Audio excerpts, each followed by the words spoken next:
mga mare, welcome to my mini vlog.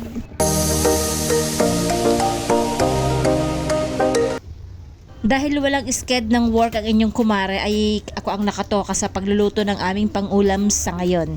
Sa nakita nyong ingredients, alam nyo na siguro mga mare ang aking lulutuin, ang aking menu for today. Adobong sitaw na may tokwa with oyster sauce. Wow! Yes mga mare, for the gulay na naman tayo. Kasi alam nyo naman pag ako ang nagluluto, gulay talaga, my favorite. Kung ako nga lang talaga mga mare ang masusunod, pwede ko na lang itong isapaw sa kanin at lagyan ng toyo and calamansi. Mas masarap kaya and less hassle pa.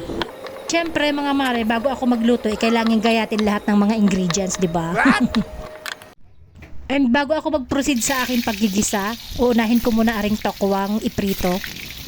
Hinati ko muna yan kasi makapal yung tokwa para maluto yung both sides. Both sides.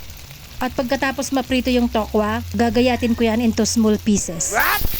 And ayan na mga mare, simulan natin ang pagluluto nitong adobong sitaw. Kailangan mo nang gisahin yung kamatis.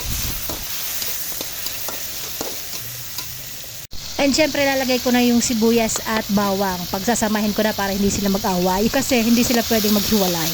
May ganon. Oh no! And ilalagay ko na yung giniling salata. Giniling na Argentina kasi yan lang yung available ko dito. And halu-haluin lang. Lalagay ko na din yung sitaw. Alam niyo ba mga mare, yung paggayat ng sitaw ay gusto ko yung maliliit lang, yung maiiksi lang. Ayoko yung sobrang hahaba ng sitaw. And syempre lalagyan ng tubig para hindi matuyo. Sunod ko na din ilalagay yung oyster sauce. Yan yung isa sa pampalasa. At lalagyan ko na din ng toyo. Buti na lang wala akong toyo ngayon.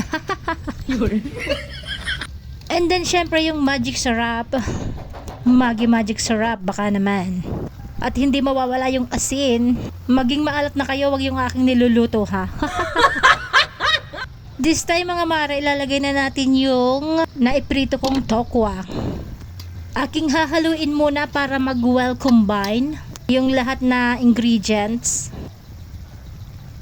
And pang last yung suka, konti lang lalagay ko. And ayan, okay na to. Ayan na mga mare, luto na, kain na tayo. Titikman ko na mga mare yung aking niluto. Huhusgahan ko na kung masarap ba talaga. Ayan na nga, first bite, unang subo. Thank you Lord for the blessing. Kakain na naman kami at mabubusog. Masarap nga. Syempre ako nagluto eh. Alam nga, idon ko pa yung sarili ko. Yummy! At ito naman para sa dalawa kong anak. Ulam nila for this lunch. Thank you sa panonood ng aking video and yun lang muna for today.